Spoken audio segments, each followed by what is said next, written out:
गणित दिलेलं बघा, एका 30 सेंटीमीटर त्रिज्येचा भरीव घनगोल वितळून त्यापासून 10 सेंटीमीटर त्रिज्या व 4 सेंटीमीटर उंची असणाऱ्या भरीव वृत्तचित्ती तयार केल्या तर डॅश डॅश वृत्तचित्ती तयार होतील. बघा, पहिले मी तुम्हाला जे फॉर्म्युला आहे फॉर्म्युल्याने सोडून सांगतो, कारण मला माहिती आहे तुम्हाला फॉर्म्युला रिटेन राहणार नाही, कारण की परीक्षेत ऐन टायमाला लक्षात होणार नाही. त्यासाठी मी कन्सेप्टसुद्धा सांगणार आहे, ज्याच्यानंतर तुम्हाला जे फॉर्म्युला लक्षात ठेवण्याची जी हे आहे ते जास्त वाढणार आहे, म्हणजे तुम्ही जास्त फॉर्म्युला लक्षात ठेवू शकता. तर बघा, आपण पहिले फॉर्म्युल्याने जाऊया, कारण की काही विद्यार्थ्यांजवळ मुळीच वेळ नाही आहे. तर त्या स्पेशल विद्यार्थ्यांसाठी आपण इथे डायरेक्ट गोलाचं घनफळ घेऊया, जे की येतं 4πr चा घन, त्रिज्येचा घन बरोबर. हे काय असणार आहे? हे असणार आहे, इथे वृत्तचित्ती बनवतोय म्हणजे वृत्तचित्तीच्या या बरोबर असेल. तर 4r चा घन स्क्वेअर म्हणजे वर्ग h गुणिला इथे किती वृत्तचित्ती तयार होतील? तर n वृत्तचित्ती तयार होतील. मग 4/3 पाय गुणिला r म्हणजे काय? तर ह्या घनाची त्रिज्या. आता सगळ्यात पहिले हे बरोबर करण्याआधी चेक करायचं आहे, हे सेंटीमीटरमध्ये आहे, हे सेंटीमीटरमध्ये आहे आणि हे पण उंची पण कशी आहे? सेंटीमीटरमध्ये आहे.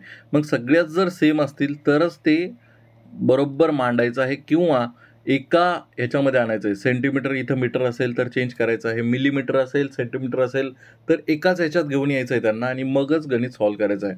आता इथे सेमी आहे, तर आपण सेमीमध्येच उत्तर ठेवूया. बरोबर काय आहे?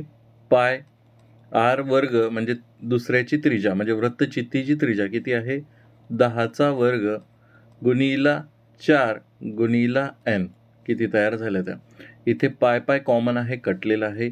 तर 4/3 30 गुणिला 30 गुणिला 30. 30चा घन म्हणजे काय? 30 गुणिला 30. आता 10चा वर्ग हा इकडे गुणाकारात आहे, तिकडे पाठवला हा भागाकारात जाईल. 10चा वर्ग म्हणजे 10 गुणिला 10. हा 4 इथे गुणाकारात आहे, बरोबर n म्हणजे किती काय तयार झाल्या? वृत्तचित्ती तयार झाल्या. मग ह्याला सॉल्व केला, हा 30 कटला, हा 30 कटला, इथे 0 कटला, हा 0 कटला, इथे 4 कटला, इथे 4 कटला. आता 3 आणि गुणिला 30 राहिलेला आहे. तर n बरोबर किती येणार आहे तुमचं? 90. ठीक आहे. आता मला माहिती आहे हे सॉल्व करणं सोपं आहे जर तुम्हाला फॉर्म्युला माहिती असेल तर. पण जर तुम्हाला फॉर्म्युलाच माहिती नाही तर त्या कंडिशनमध्ये मी फॉर्म्युला लक्षात ठेवण्यासाठी काही गोष्टी सांगतो. बघा, त्या गोष्टी आता हे कन्सेप्ट पद्धत सुरू करतोय मी. त्याच्यानंतर तुमचे फॉर्म्युला लक्षात राहण्याची पर्सेंटेज, म्हणजे जास्तीत जास्त लोकांना पर्सेंटेजमध्ये लक्षात राहील. बघा, सिलेंडर कसा असतो किंवा वृत्तचित्ती ज्याला आपण म्हणतो, तो अशा प्रकारे असतो.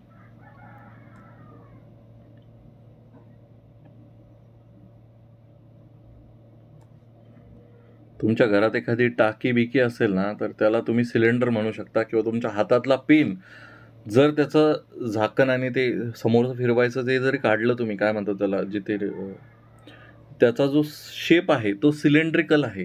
किंवा आपला गॅसचा सिलेंडर तो सुद्धा काय आहे?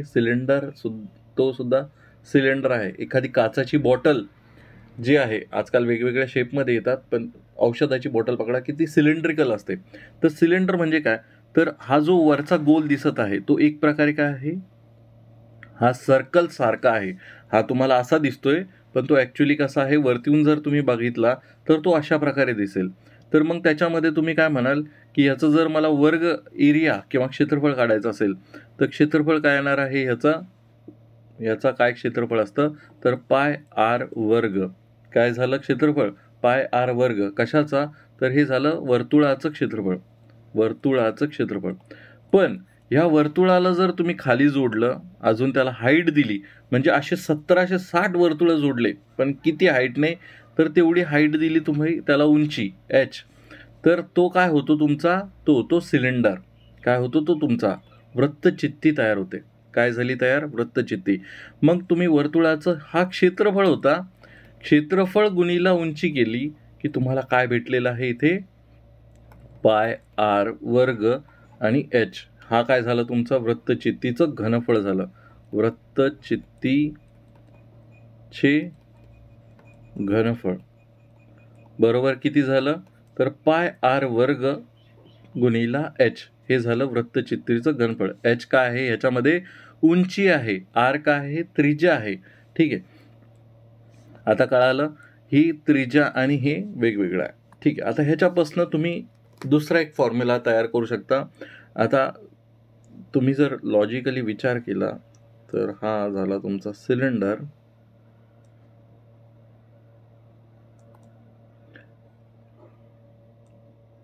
हा झाला तुमचा सिलेंडर किंवा वृत्तचित्ती. ठीक आहे. आता ह्याचं तर तुम्हाला कळालं की घनफळ काय आहे, पाय आर वर्ग एच. पण ह्याच्यामध्येच जर मी बरोबर मधला जो सेंटर आहे, ठीक आहे, हा सेंटर आहे,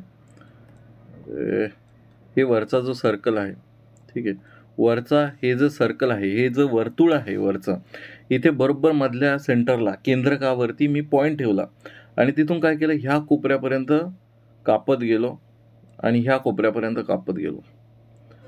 तर हा काय तयार झाला बघा, उलटा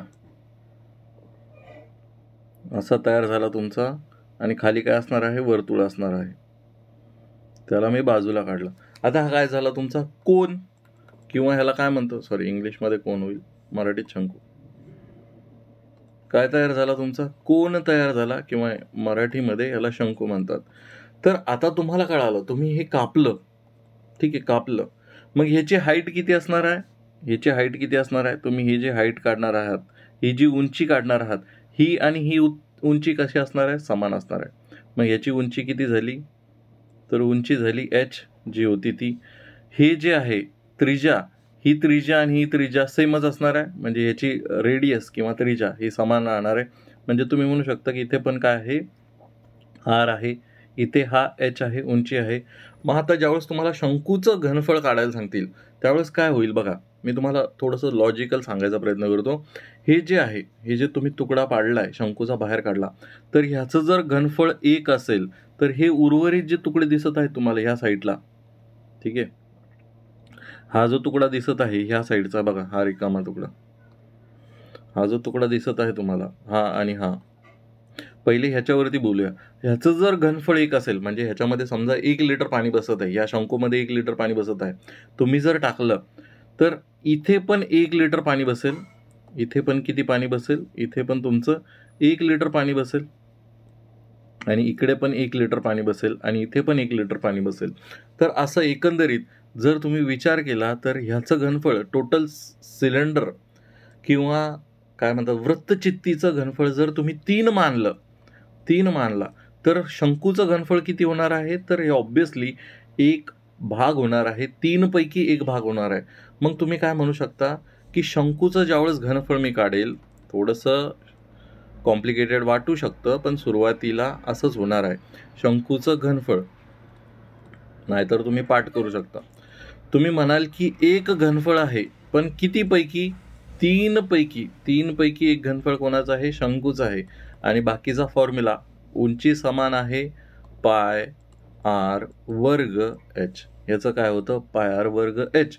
आणि इथे काय झालं, फक्त 1/3 ॲड झाला. कारण काय आहे की शंकूचं जे घनफळ आहे ते 3, वृत्तचित्रीचं जर घनफळ 3 असेल तर त्याचा 1 भाग हा काय असतो, शंकू असतो. म्हणून हा जर 1 व्हॉल्यूम असेल, आता तुम्हाला इथे दिसताना फोटोमध्ये मोठं वाटत असेल हे, पण हे लॉजिकली ज्यावेळेस तुम्ही बरोबर कापून ज्यावेळेस तुकडे करणार ना त्याच्यामध्ये पाणी भरणार आणि तुम्ही वृत्तचित्तीमध्ये ओतणार, तर बरोबर 3 ग्लास पाणी भरेल. जर ह्याच्यामध्ये 1 ग्लास पाणी असेल तर ह्याच्यात टोटल 3 ग्लास पाणी भरतील. हे झालं शंकूचं घनफळ. आता तुम्ही जाऊया कशावरती, आता जाऊया स्पियर, ज्याला घन असं म्हणतो, गोल असं म्हणतो. स्पियर म्हणजे असा असतो ॲक्च्युली, काय म्हणू शकता तुम्ही, आपली पृथ्वी स्पियर आहे, घन आहे, गोल आहे. त्याच्यानंतर अजून आपल्या डेस्कवरती ते ठेवलेला एक गोल असतो बघा, पेपर वेट म्हणतात त्याला, तो एक प्रकारचा गोल आहे, पण पूर्ण गोल नाही आहे. तशा प्रकारचे जे गोल आहेत, अजून काय उदाहरण देऊ शकतो गोलसाठी, बॉल, क्रिकेटचा बॉल, तो काय तुमचा घन आहे, पण तो कसा आहे, जड आहे. हां, पोलीस भरती करणाऱ्यांना तर चांगलंच माहिती आहे. आपला गोळा, आपण गोळा फेकतो तो, तर तो काय आहे, असा गोळा आहे, पण तो आता तुम्हाला दिसताना समोरून असा दिसतोय, त्याच्यानंतर इकडून असा दिसेल, तिकडून तसा दिसेल, सगळीकडून तुम्हाला गोळाच दिसणार आहे. त्याच्यामुळे तो काय होतो, गोल होतो. ठीक आहे, मग आता मी तुम्हाला एक्सप्लेन करतो की गोळाचे घनफळाचे सूत्र काय. हे झालं शंकूसाठी, ठीक आहे, हे झालं शंकूसाठी, हे झालं वृत्तचित्तीसाठी. जर तुम्ही असा लॉजिकली विचार केला की ही जी उंची आहे, ही जर उंची आहे, ही जर मी कशा एवढी ठेवली, ही जी उंची आहे ही मी त्रिज्या एवढी केली, त्रिज्या एवढी उंची केली मी, शंकूची उंची मी त्रिज्या एवढी केली, तर हा काय होईल, आर होईल, आणि ही पण उंची काय होईल, आर होईल. म्हणजे काय, उंची आणि त्रिज्या ह्या मी समान केल्या. तर अशा किती शंकू लागतील मला, कमीत कमी 4 शंकू लागतील, जेणेकरून मी असे 4 शंकू जर जोडले, तुम्ही विचार करा, शंकू हा एकमेकांमध्ये असे 4 शंकू जर जोडले तर हा पूर्ण गोल तयार होतो, पूर्ण गोल तयार होतो. म्हणजे तुम्ही असं म्हणा की शंकूचे जर 4 गोल तुम्ही जोडले, शंकूचे जर तुम्ही 4 गोल जोडले, तर ते समान जर आकाराचे असतील तर तुमच्याजवळ काय तयार होईल, गोल तयार होतील. शंकूचा जर तुम्ही 4 शंकू जर स्वतःला एकमेकाला जोडले तर तो काय तयार होतो, गोल तयार होतो. तुम्ही थोडंसं डोक्यामध्ये मेमोराईज करा, कारण की इथे मला दाखवता येणार नाही आहे. तर गोल, गोल म्हणजे काय, तर तुम्ही म्हणू शकता इंग्लिशमध्ये स्पियर. ठीक आहे, इथे कोन झालं, वृत्तचित्ती म्हणजे सिलेंडर झालं. ठीक आहे, गोल म्हणजेच काय, तुम्ही म्हणू शकता की शंकू जर 1/3 πr² h आहे घनफळ, तर गोलाचं घनफळ काय असू शकतं, तर 4/3 पाय, कारण की हे बघा 1/3 गुणीला किती, तर 4 शंकू तुम्हाला एक्स्ट्रा लागणार आहे. किती शंकू जास्त लागणार आहे, 4 शंकू जास्त लागणार आहे. मग प्रत्येकाला 4 गुणीला, थांबा मी शंकूचा पहिले फॉर्म्युला दाखवतो.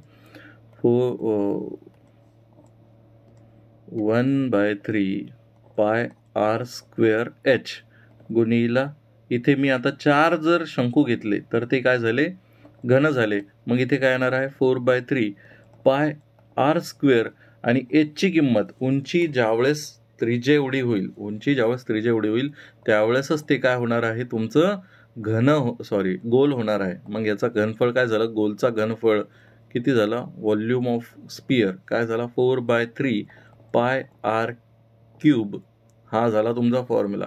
आता बघा, तुम्ही एक गोल वितळला,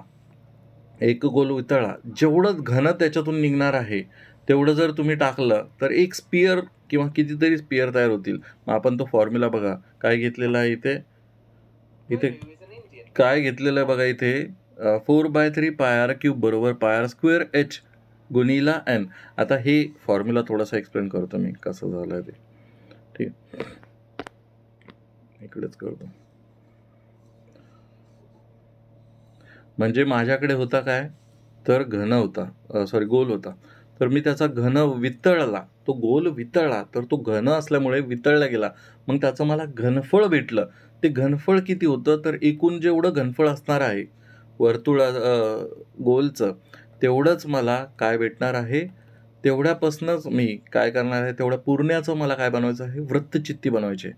मग एक वृत्तचित्ती बनायला काहीतरी घनफळ लागेल, जे की πr² h गुणीला n आहे. इथला आर वेगळा आहे, तिथला आर वेगळा आहे. ठीक आहे, काही पण कुठेही लिहा, आर काय फरक नाही पडत, फक्त वेगवेगळे आहेत एवढं लक्षात ठेवा. मग याचा हे पायानं कट करता जर मी असा काढला असता याचा, तर ह्याचा काहीतरी घन आला असता एका वृत्तचित्तीचा. मग त्याच्यामध्ये तुमचा पूर्ण गोल जो वितळलेला आहे तो पूर्ण मटेरियल यूज नसतं झालं.